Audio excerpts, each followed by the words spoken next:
आप सभी का एक फिर से स्वागत है हमारे पौराणिक कथा यूट्यूब चैनल पर।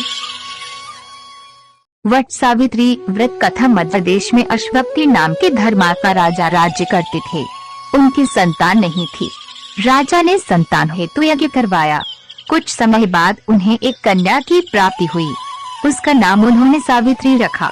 विवाह योग्य होने पर सावित्री को वर खोजने के लिए कहा गया तो उसने दिमत्सेन के पुत्र सत्यवान को पति रूप में वरण किया।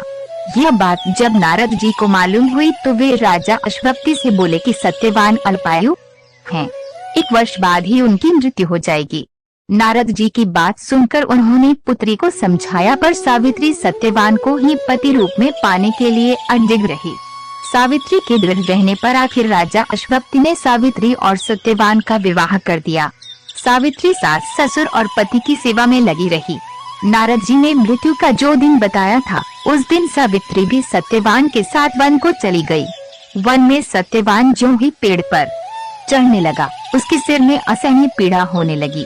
वह सावित्री की गोद में अपना सिर रखकर लेट गया। थोड़ी देर बाद सावित्री ने देखा कि अनेक दूतों के साथ हाथ में पाश लिए यमराज खड़े हैं। यमराज सत्यवान के अंग प्रमाण जीव को लेकर दक्षिण दिशा की ओर चल दिए।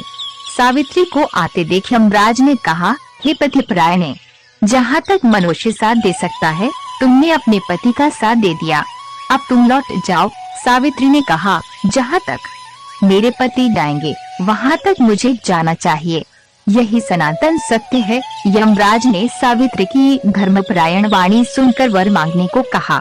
सावित्री ने कहा, मेरे सास ससुर अंधे हैं, उन्हें नेत्र ज्योति दे। यमराज ने तथास्तु कहकर उसे लौट जाने को कहा, किंतु सावित्री उसी प्रकार यम के पीछे चलती रही।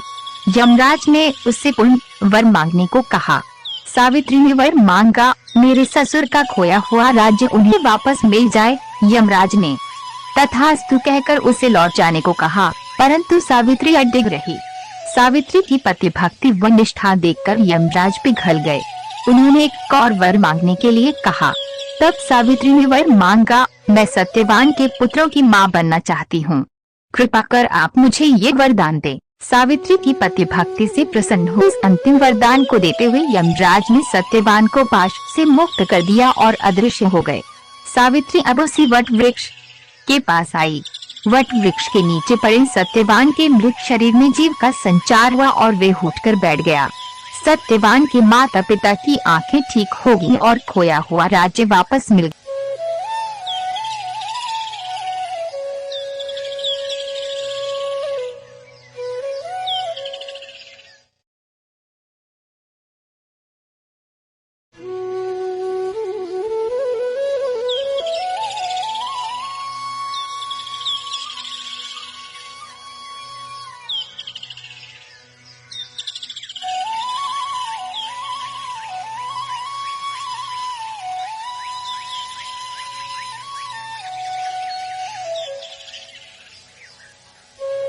समस्त व्रत कथाओं को सुनने के लिए आज ही हमारा चैनल सब्सक्राइब करें और हमारे नई व्रत कथा का नोटिफिकेशन पाने के लिए बेल आइकन दबाना न भूलें।